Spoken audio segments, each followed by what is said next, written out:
Здравейте! Днес ще направим една тренировка за рамо в домашни условия с два дъмбела. Всеки сам да си преценява тежестта, с тези само показвам. Арнолд прес, дъмбелите са отпред пред рамото, вдигаме нагоре.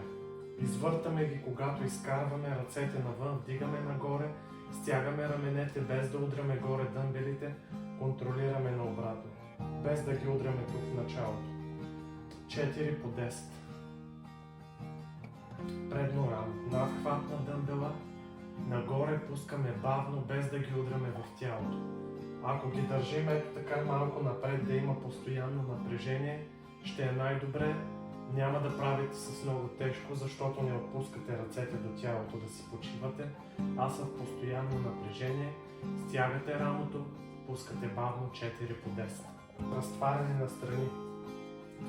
Разтваряте настрани, пускате отново бавно. Съветвам ви да пробвате това без да почивате ето тук. Ръцете да са в постоянно напрежение ето тук. Вдигате пак, пускате бавно. Вдигате пак, пускате бавно. 4 по 10. За да завършим всяка част на рамото. Ето така. Ръцете са срещу раменете. Не ги събираме към гърба да гребем с него.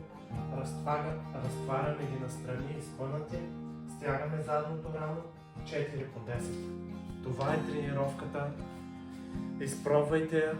Вижте дали работи за вас. Пишете коментар, споделете клипчето, така помагате на хората, които се интересуват да го гледат. Успех!